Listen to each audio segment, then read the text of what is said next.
Everywhere you look, everywhere it's so hot. Sorry. Is it bad that I can't not hear the Full House theme with imagining Ron Swanson's face on every character that somebody made on the internet? Oh my God, dude, that deep fake was the best. Hey, how's that for an intro? It's a Geekish podcast. Right. Welcome back again. Joined by Derek over there. I'm Bino, and we decided we were going to finish up our talk on sitcoms. If you listened last week, we talked about sitcoms of the 50s, 60s, and 70s. Yep. And we went through just about everyone we could find and think of. And we figured we'd go through now the 1980s and maybe up to now, depending how far we get in it. Because there's a lot 90s. More. There's a lot more sitcoms, but there's also a lot more garbage ones that I don't really want to talk about. 80s, 90s, and maybe today? Sounds like a horrible radio station. That's what I was just going to say. The 80s, the 90s, and maybe some new stuff. I mean, never mind. Never mind. All right. So one thing that popping out automatically to me from the 80s and the 90s is the sitcoms that happened there. The good ones had amazing theme songs. Oh, yeah. Theme songs for the sitcoms this time. I mean, the early ones we talked about last week, good theme songs, but I think they took it up a whole notch because the production value went into, oh, no, we're going to have musicians make songs for these shows, not just little ditties we're going to write like commercial jingles. We're going to have songs written for them. We need to have something that'll catch people's ears. I mean, like, anyway, let's just dive into the 80s and we'll go, they'll pop in. Yeah, they will. Okay, ER is a big one. ER started in the 80s? Yeah. And that's a sitcom? Technically. The one with George Clooney? Yeah. I figured that was like more of a drama, not a situational comedy. Well, wait, hold on here. It wasn't the ER drama show we were thinking of. But it was a sitcom that aired in 84 and 85. And two of the people actually went on to be in the other ER show that starred George Clooney later. So, dude, you threw me way off there for a minute. I was like, whoa. I did my bad research last week, and I've already stepped in a landmine this week. I apologize. Well, that's not your fault. That's the 80s for having a stupid title for a sitcom. That's true. What's Happening was a big one. Okay. Another one that I didn't get into much, but I did like some of the characters on What's Happening. My Two Dads, super awkward for the time that it came out. Right. But it was an entertaining show. I always wanted that big velour, like, taxi cab thing they had in the living room of the show. Do you remember that? Vaguely, yes. Yeah, in one of the couches in the house was like this big velvety looking front of a taxi cab or something like that. It was. These are the things I remember. Tracy Ullman show. Didn't like the show, but it did give us the breakthrough of The Simpsons, the original short that showed on that, which I'll give it credit for that. That's true. Chips was a big one in the 80s. If you like short shorts, it was definitely a thing for you. Chips with Eric Estrada. Gimme a Break. Police Squad, which gave us The Naked Gun. Okay, yeah, I'll appreciate that. Silver Spoons, Punky Brewster, which we mentioned is getting a reboot with the actual original actress who played Punky Brewster this year. Okay, that's pretty cool. Mama's Family, which everybody thought was adorable. I hated Mama. Oh, look, she's an adorable old lady. I wanted to throw Mama from the train. I don't think I watched Mama's Family. It was a spin-off of the Carol Burnett show. Oh, yeah. And it was not my jam. The A-Team, that one was my jam. Again, is that a sitcom? Well, technically, I mean, it's close enough. Okay, close. I mean, Mr. T he pities the fool. So no, Family Matters. That counts as your sitcom book. Yeah. Good old Jaleel White. Yeah. Love that guy. Did I do that, dude? When I was younger, I used to do a Dynamite Urkel impersonation. So. You can't do it now? No, I can't. Got any cheese? Yeah, I can't. Yeah, there was Bosom Buddies with Tom Hanks. Oh my God, yeah, I forgot. Like one of his earlier things before he movie starred. One of their theme songs that rings true to this day, Charles in Charge. Charles in Charge. Yeah, yep. Yeah. Scott Baio, I mean, he was a heartthrob for a lot of people. We all know that he wasn't the one in charge. So No, Charles in charge. Mr. Belvedere. I feel like Mr. Belvedere was just the show that came after Charles in Charge. Yeah. The Jeffersons. Okay. Yep. No theme song there. You know what? I can't take all the theme songs. Okay. I'm sitting here. I'm saving them because I'm going to go wild in the 90s. Mm-hmm. Maybe. I'm trying to hold back. Head of the Class, Benson, Fresh Prince of Bel-Air. I almost 80s? got you. Yeah, apparently so. In West Philadelphia, born and raised on a playground is where I spend most of my day. That's what I'm waiting for. Yeah, everybody knows that song. I love we were hosting something. Was it Zombie Crawl? I don't even remember that. Somebody put on that song and everybody just like went berserk. I don't know if it was that or the Bud Light thing. I don't remember. A little both. Yeah. Saved by the Bell also got its start in the 80s. Yeah. I mean, it's interesting to look at the cast of Saved by the Bell. There's another one that's getting a reboot this year for it. It already has been rebooted, right? Yeah, it's on, I think, Peacock or something like that now. And then there was the news of Dustin Diamond passing away just a few months ago. Perfect Strangers. We were talking about before the podcast started. Good old Balky.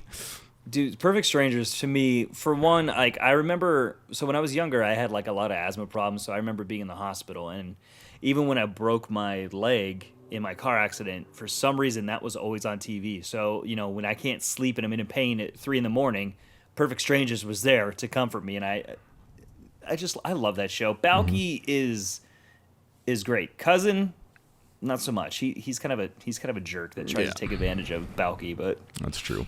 And I was also telling Derek before this too that the theme song is another of those ones that's just like a heartthrob, not heartthrob, a fist bumping, like good feeling one.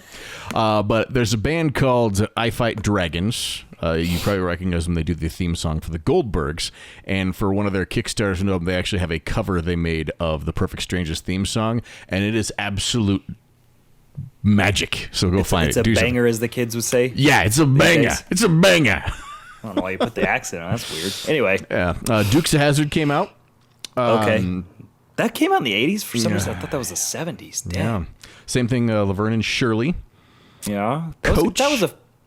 Laverne and Shirley was fun. Yeah.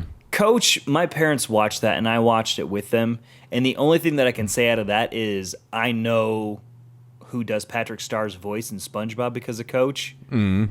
Hey, Dauber was awesome. All right, yeah, you have to hand him that. Like the whole show is about Coach being kind of a jerk to everybody, but Dauber was just he. I was gonna say maybe I just didn't like Craig T. Nelson. I don't know. No. I mean, because he was kind of a jerk in Poltergeist as well. So because I remember watching that, I'm like, that's Coach. Well, there was Murphy Brown. Dude, and that's another show. Like, was Murphy Brown on before or after Coach? It was on close because I remember watching them both. Yeah, both on at the same time. All about that one. Moonlighting, Bruce Willis and Sybil Shepherd. Bruce Willis. We had Alf, the infamous Alf. Everyone watched Alf. Everyone was afraid for their cat because of Alf. Yeah. Designing Women, not my cup of tea. Did not watch that one. Full House, that one, watched nonstop. Which it still blows my mind. Like, this sounds stupid because I've seen how many Marvel movies, and we're about 2 episodes into WandaVision before I put 2 and 2 together that Elizabeth Olsen is the Olsen twins' sister. Dude, no. Oh, man, I thought you knew that. Well, I had people probably even told me, but I really didn't put it together till I'm like, why does she look so familiar? Looked it up, and Olsen. Wait a minute. Yeah. And I felt so dumb. WKRP in Cincinnati. That one was okay. The radio person in me liked that one, but that's kind of like when we talk about news radio when it'll come up. I watched that just cause. Yeah, there was Taxi, Tony Danza and Christopher Lloyd, but that was a weird show, I think. Dude, Taxi and Wings are just weird shows together. I mean, I don't think Wings came out in the 90s, but Tony Danza again. Who's the Boss? Newhart. Not him. Three's Company, which we talked about last time, but it continued well into the 80s. Growing Pains, Alan Thicke. Yep, watched a lot of Growing Pains, watched a lot of Family Ties. Mm-hmm. We got some Happy Days, some Wonder Years with Fred Savage. All right, Winnie Cooper, first crush. I was not into Winnie for some reason. Dude, oh my God, Winnie Cooper, first crush. MASH, which we talked about before too, started earlier, but it went through the 80s. Married with Children. That was one of my all-time favorites, I have to admit. Which is interesting because it gets a lot of flack now for being so irreverent and sexist and all these kind of things about it. But even as a kid watching that show, it was part of the allure that was over the top, that was making fun of it, wasn't like the No Ma'am group was hilarious. Not because they were being no ma'am, because this is so ridiculous. They're making fun of people that think like this, but people latched onto it. So I feel like it gets a worse rap than it deserves. I mean, there are certain parts of it that would not fly on TV stations nowadays. No. But still. No. Cosby Show? Yeah. We're not touching that one. Roseanne? Yep. Night Court. Dude, Night Court, what was the bailiff's name? Bull. Yeah, Bull, dude. He was the best part of that show. Yeah, hands down. Yeah, that was... I don't know why I even... Like, I look at the concept of Night Court. I watched the stories, the episodes, like, why did I like the show? Especially as an 8-year-old kid. That show made me a fan of Mel Torme. Like... Family Ties, that was another one that wasn't my jam. But Michael J. Fox, but it was too wholesome for me, I guess. Family Ties wasn't necessarily funny. I watched it because of Michael J. Fox, but it was, and same with Growing Pains. Like, I don't know why. I watched those because they weren't. I don't watch my TV for feelings. I get enough of those in real life. Right. Golden Girls started in the 80s. There we go. Woo! Oh man, dude. So that was my jam. I don't know why, but being an 8-year-old till now, if Golden Girls is on and there's nothing really else on, I will stop and I will watch some of it. I love that show. And then, I mean, the other month we were watching it, and like I just stopped on an episode because my wife had never seen it, and we just rolled because like it was episode after episode, and she was like, "This is funny." I was like, "I know," and it's crazy how relevant it still is. Mm-hmm. It's really amazing for the 80s. Mm-hmm. And I feel like we should start moving on to the 90s now because we're getting to some other lists. We've gone through a lot of ones, but just to keep ourselves moving forward. Well, I was just going to say, I mean, like we hit the big ones of the 80s, right? Yeah, we're not going to say we're going to hit every TV show. So anything we missed, if there's a TV show you loved, a sitcom in the 80s you loved, hit us up at Geekish on social media. Chime it on there because we can give it its Can you help me out with this one real quick? Because before we get into the 90s, and you might say it, but what was the sitcom, and it was in the 90s, where it had a moose? Northern Exposure. Thank you. God, dude, my brain just... Dr. Fleischman. Yeah. For some reason, my brain just stopped, and I knew it was something to do with Northern. I just could not think of the name of it. Mm-hmm. Northern Exposure, watched that constantly. I don't know why. Yeah, my mom loved that show, so I watched it all the time, and I got into it for some reason. And yeah, my parents loved it too, and for some reason I watched it, and I was like, this is just... I mean, it's dry humor, if I remember. Yeah. So we'll start with some of the best sitcoms according to what Screen Rant has to say. Full House, which continued into the 90s. Yep. The Nanny. I'm not a I'm not a Fran Drescher fan. Like at least not her voice. I just can't do it. When she's not like over the top, she's tolerable. But okay, continue. Will and Grace started up in the late 90s. Went into the 2000s. It was a decently entertaining show. I didn't fall in love with it, but it had its moments. Yeah. Home Improvement aired 91 to 99. Dude, Home Improvement we watched religiously. I don't know why, but like I don't even remember. Like I want to say it was Tuesday. Could be. I don't know. Was it because of JTT?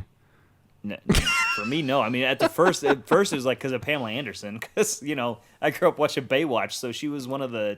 She was a Tool Time girl, wasn't she? I forgot about that. Yeah, and then it moved on to Heidi, the other Heidi or whatever, the brunette one, and I was like, I had a crush on her for some reason. I was like, hey, for some reason. Yeah, and it was funny is my dad would point out this is something my dad would point out is because like I brought up I was like we never see Wilson's face. He's like, yeah, you do. He's in a ton of westerns, and we watched a western. He's like, see, there's Wilson, and his face is like, I don't like it. Another big one was Martin, 92 to 97. That was a good one. Yeah, I didn't like Martin that much. Although I didn't like In Living Color. I didn't like a lot of the Fox sitcoms in the 90s. In Living Color was hilarious for being a sketch type of thing that it was. Hanging with Mr. Cooper, like that, and then the Sinbad. Mm-hmm. I loved watching Sinbad. I don't know why, but that show cracked me up. See, I didn't like Sinbad that much until I saw Unnecessary Roughness, and I loved Sinbad in that movie. That's actually, yeah. Okay. One of my favorites in the 90s, Third Rock from the Sun, aired from 96 to 2001. John Lithgow is probably... I realize he's one of those actors that's up in those lists of getting close to the Patrick Stewarts and the Ian McKellens, where I'm like, he could just read out of a book and I'd sit there and stare at him for a while. Like, well, I mean, he was in Pitch Perfect 3 doing a very crappy Australian accent, and I still enjoyed it. So yeah, I just love that show. News Radio, never really watched that one. That was a good one. Did Frasier spin off of that one? I think so, yeah. Yeah, my parents loved Frasier. I did not. Yeah, Frasier's coming back too. I just... we talked about Fresh Prince, but apparently Fresh Prince didn't start till the 90s, so whatever that last riff was had that off. So this one says it went from 90 to 96. There's Frasier. Frasier started in 93. Yeah. That 70s show started in 98. Absolutely adored that show. Until like the last season. Yeah. Which is garbage. Which is funny though, because with that 70s show, Eric, the main character, probably my least favorite one of the whole thing. And then he left, and the show for some reason was just... I don't know. They tried. That show should have been called The Red Show. Like, right? Red and Fez go to town or something like that. Boy Meets World, another one. I missed the boat on that one. Another one where I had a huge crush on Topanga. Who's Topanga? Oh, buddy. Sports Night, never watched that one. Seinfeld. Huge acclaim over Seinfeld. I never got into it. I enjoy them when I see them once in a while. We actually celebrated Festivus at our house this year, but that's I didn't understand the cultural phenomenon that was Seinfeld. I've seen a lot of like the pivotal episodes that you need to see to understand stuff for some reason, because they were, I mean, dude, that show was rerun constantly. Like, I think... Well, I watched it because it was always after The Simpsons. On Fox, they had like an hour of The Simpsons and an hour of Seinfeld, like twice a day through most of my childhood. Yeah, that's what I was going to say. Is like, and then at one point they started doing like Seinfeld right before The Simpsons, like not new Simpsons, but reruns every weekday. Like Seinfeld was on at 6, Simpsons was on at 6:30. So I would always watch Seinfeld just to be ready for The Simpsons. Yep. That's my exact same thing, too. That's why I saw a lot of it. But that's another one I was like, eh. And that's where the next one comes to list for me as well. Friends. I'm going to make a lot of enemies for that. I don't care that much for Friends. It's not a bad show. I don't care about it, and I didn't get into it. I'm like, oh, cool, a bunch of rich uppity dudes hanging out in the coffee shop, and okay. Uh-oh, they're in love with each other again? Could you be any more cynical? Come on. I don't know. Friends to me is... I'll watch it. I enjoy it. I own all the seasons. It's fun to watch, but there's a lot of problems I have with some of the characters. But anyway. Yeah, like I said, it's not a horrible show. People can love it all they want. I just missed the boat, and it's another one that I don't grasp how Friends became this iconic phenomenon that's to this day still super popular. I don't know. Now, that doesn't count as a sitcom, though. American Gladiators, that's a whole other story. Dude, that's a great show, but not a sitcom. Had funny moments, but Boston Common. Oh, yeah, I didn't like that show. Caroline in the City. Sybil. Can we throw Sabrina the Teenage Witch on there, and Clarissa Explains It All, and Pete and Pete? And Hey Dude. And Salute Your Shorts. I feel like the 90s because Nickelodeon jumped on the game and they realized, hey, we don't have to show crappy sitcoms from the 60s. We can make some new ones for the kids. Yeah, dude. They rocked them. Clarissa Explains It All. And I mean, Pete and Pete was a little weird, but it was still entertaining. Clarissa Explains It All was awesome. Sabrina the Teenage Witch wasn't on Nickelodeon, but it was still awesome. And then what did I say? Salute Your Shorts. Loved that show. And then Hey Dude, which was like a weird drama sitcom for kids. David Spade back in Just Shoot Me started in 97. That was a fairly decent one. Yeah. feel like I shouldn't have liked that show, but it was all right. What was the weird one with the puppet? Not he wasn't in it, but it was like only one season. Remember, like it was the puppet that lived in the basement. It was like a little gray rabbit thing that just sat on the couch and lived in the guy's basement. I'll look that up. Don't think I know what you're talking about. Yeah, you do. I know you do. Well, not by the description. Yeah. We glossed over Blossom and Mad About You. Whoa. Mad About You was actually a decent show. Grace Under Fire, Moesha, the original Dinosaurs sitcom. Dude, rubber suited dinosaurs. Dinosaurs is the best. It's on Disney Plus now, so you can get yourself caught up on that. Dinosaurs is? Uh-huh. Nice. The show I was thinking of is Unhappily Ever After. No? Nah. It was only... Okay. Oh, I forgot about that show. What was that called? What? I just saw a screenshot of... because Fox, there was a Drexel's Class, and then right before Drexel's Class was the show that I'm looking at this picture of, but it has no name of it. Oh, this is kill me. We mentioned... It's not ringing a bell. Oh, man. It was a stupid show. Anyway. There's one that has The Adventures of Pete and Pete on it for you. Parker Lewis Can't Lose. That's what I'm thinking of. I don't think I watched that one. It was came on after the primetime Simpsons episodes on Sunday nights, and it was almost like a new Saved by the Bell type of thing. Like, not related to Saved by the Bell, but that kind of vibe to it. And I really liked it, but it didn't really go anywhere. I mean, to be fair, a lot of 90s sitcoms didn't really go anywhere because I guarantee you, just like Unhappily Ever After, which I think was only one season, there is a ton of sitcoms that started in the 90s that you and I probably enjoyed and then we forgot about because they weren't picked up for another season. Yeah, a lot of those. And we'll keep the ball moving. We'll move on to the 2000s as well. Oh my God, we made it. Yeah, I mean, like I said, we haven't touched everything, so what we missed, let us know. But 2000s, we'll just start with some random ones here. How about Malcolm in the Middle? Okay. I mean, it's tough to find somebody that hates Malcolm in the Middle. You can not love it, but it's... Yeah. 70 Show Continued. Scrubs, which we've talked about ad nauseum on this podcast before. iCarly, Zoe 101 for the kids. How I Met Your Mother. That's a show that I really enjoyed at the beginning, and then it lost a lot for me, and I don't understand why people are still obsessed with it.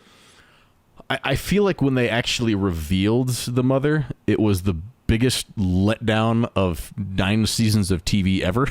Yeah, like the last season to 2 seasons was just like they stretched it out, I guess. But they did have some very lovable characters that were very fun to watch. Like yes. the growing script of the sequential things that happens, meh. But the character-driven interactions and hijinks they got into, very entertaining. Mm-hmm. Let's see here. What else we got? The IT Crowd and The Office. Dude, okay, so is that the UK version or the American version? Of The Office? Oh, the no, IT Crowd. The IT Crowd. I think it's the English version. That's what we've been watching. So the UK version of IT Crowd, top notch. Love that show to death. Even the last season, which was kind of weird, I still love it to death. The American version with Joe McHale, hate it. It's nothing against Joe McHale because I like Joe McHale as a actor, but that show was just trash. They took it, especially the first episode, basically shot for shot and didn't try to make it their own. And they even had Moss be Moss in this, and it didn't work. So that show floundered. The UK Office, while great, it just doesn't have it for me like The Office did. And I will admit, the first time I watched the American Office, somebody, I was thinking it was already out 3 seasons, and the 4th was just getting ready to start. And my friend handed me the DVD of season 1, said, "Watch this." I was not into it. I was like, dude, this show is garbage. Yep, I was not impressed the first few times I saw The Office, and now I can't get enough of it. Yeah, and then he gave me season 2. I was like, okay, this is better. But the first season is rough. Arrested Development, the original series, was a great remake, kind of let down. Yep. World According to Jim, didn't care for. 2.5 Men was entertaining, but it's another one that I watched it because it was on. I never got into it at all. The World According to Jim, is that the one with Jim Belushi? Yeah, and then you have Kings of Queens. King of Queens. Mm-hmm. Which I've watched it, but Everybody, same with Everybody Loves Raymond. Is like I could not get into Everybody Loves Raymond. Raymond. Now, My Name Is Earl is one that I feel like I like. I didn't watch it enough. I think that show I really enjoyed, but I never wanted to watch it because I don't think I wanted to like it. Yeah, I think that's the same thing. Is like you just look at the character. I mean, I remember the ads for it. I never watched it until it was, I think, already on its last season because I binged it like with Netflix when they were actually sending out DVDs, and I watched it there and I'm like, this is actually a really good show. Modern Family started, and I lost me. I enjoy Modern Family, but I didn't jump on the bandwagon either. It's like, oh, it's entertaining, but that's all it is. I watched it pretty, regularly, and then like the last 2 seasons, it just lost me. I thoroughly enjoyed the Tick series that came out. Oh, with Patrick Warburton? Uh-huh. Yeah, and then they canceled it after 1 season. Yep, and then even the new Tick is pretty decent too. Once I get over the fact that it's not Patrick Warburton, but it takes a little to get through that. Community, I finally just watched like a few months ago, and that was surprisingly fantastic. Good. Again, minus the last season or two when it just went off the rails. I was going to say, except for when like Donald Glover went away to do his own thing, and yeah. Yeah, but that was Brothers with Michael Strahan, Curb Your Enthusiasm. Ooh, Parks and Rec. There's another good one. That's another one where I first watched it, the first season, I was like, this is just ripping off The Office. I hate it. And then I gave it another try, and I was like, okay, this is pretty good. I hated it until I started working closely with a Parks and Recreation department, and once I realized it wasn't that far off from the truth, I'm like, this is hilarious. God, I hated Chris Pratt in that movie, or in that show. Really?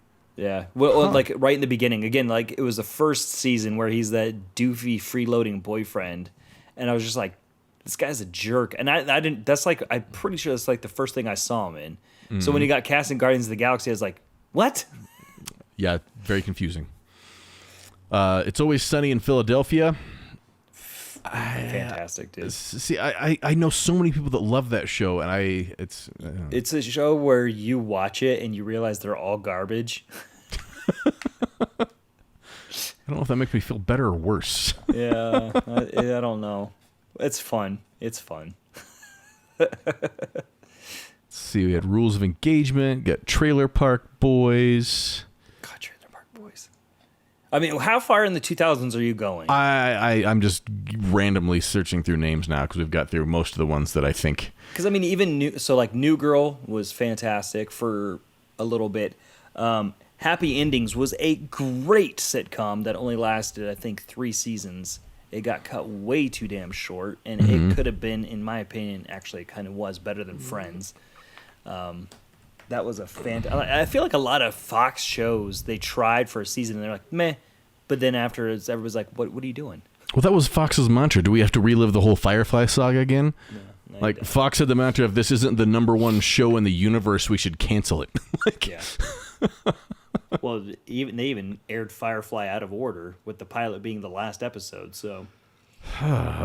so painful. Because they had a lot of shows that if they just would have let them run... That's where I think whoever was behind the content creation at Netflix probably just looked back at Fox in the 90s and 2000s and said, see what they did? We're going to do the exact opposite. Right? Let's take a show that has a fan base and give them something they can watch for a few years.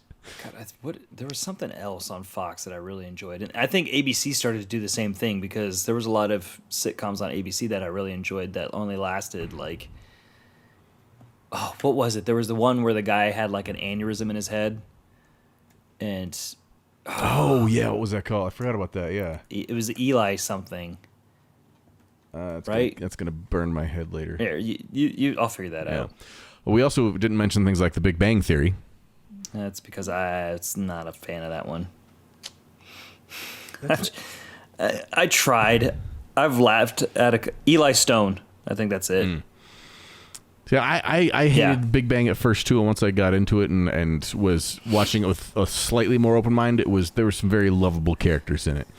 Yeah, I mean, like we powered through, I think, a season and a half.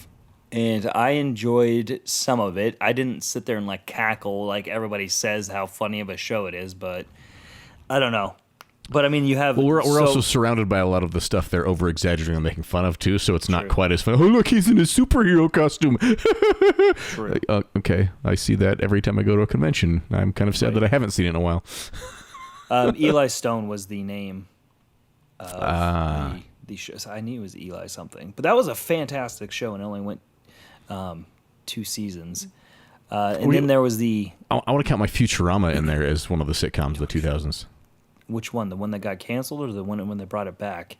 Yes, it's all this. It's Futurama. I could put Futurama on any time, any day, and just go with it. Right. It's very entertaining too. And then there was the other show that was on not too long ago that canceled, and it really made me quite sad that it was canceled. And I'm trying to find the name, and I'm not stalling it at all. But it had Alan Tudyk in it, Powerless, where he was Bruce Wayne's cousin. Oh yeah, Powerless. That was a great show. Fantastic. 1 season, 12 episodes. That's it. Then they canceled it. Yeah, that show was so good. I loved the subtle nuances to nerd culture and comic books in that and everything like that, and it just made me so happy. And then they canceled it. Mm-hmm. And I found another list that has a whole bunch. There's plenty more shows we could hit on here, but that's probably a pretty good smattering of TV that's come out in the last 40 years. So I googled Alan Tudyk, and one of the things that popped up is Jeff Foxworthy. Remember the Jeff Foxworthy show? He had his own show. Oh my god! It's because of his own shows when he went on to host Are You Smarter Than an 8th Grader? Fifth grader? Or 5th grader? Yeah, whatever. I feel like I want to be around when somebody has to explain to their kids someday, well, there was this guy named Jeff Foxworthy, and he became a cultural icon. Well, remember, he wasn't the only one. Bill, whatever his name is. Yeah, Bill Engvall Larry had the his Cable own show, Guy. too. Yep, and Larry the Cable Guy had his own show. And then, we had Reba. Reba was entertaining. Right? Or am I just remembering it wrong? I think it was entertaining. Parts. I just want to go on record that you are dissing The Big Bang Theory to say Reba is a good show. No, I didn't just say throwing it was that a out good there. show. Yeah, I didn't those say are it was a good show. Those are your exact words. You I said rewind it. It was entertaining. You're gonna rewind that. And you're gonna find out what you said. You can't not love Reba, right? Good old Reba McEntire. I mean, if it wasn't for her, those graboids would have conquered the world. Yeah, she was in Tremors. Throwback. Anyway. Dude, there is so many, because I'm just going through my head right now, like so many different sitcoms that I can think of. I can see them, but I can't remember the name. That were just recently I watched. I was like, this is good, and then it got canceled. And then now we have Netflix and Hulu and Amazon all putting out sitcoms like The Marvelous Miss Maisel is on Amazon. It's fantastic. Mm-hmm. The thing that drives me nuts is for a while we were able to watch all of these shows like to our heart's content, but now we're gonna have to pick and choose all these stinking streaming services. Netflix has their own, and all the ones from other networks are getting pirated back after their contracts expire. Amazon's got their own, same deal there. Peacock's putting theirs out. CBS is putting theirs out. Paramount Plus now. Yeah, Paramount Plus, that's part of the CBS one, so at least they're combining somewhat. But I was doing the math on some of these subscriptions, and I'm going to be up to, if I wanted to watch any of these old sitcoms, if I wanted to pick 5 of them to watch a month, I'm back up to paying $50-$60 a month in subscription fees for all these stinking services.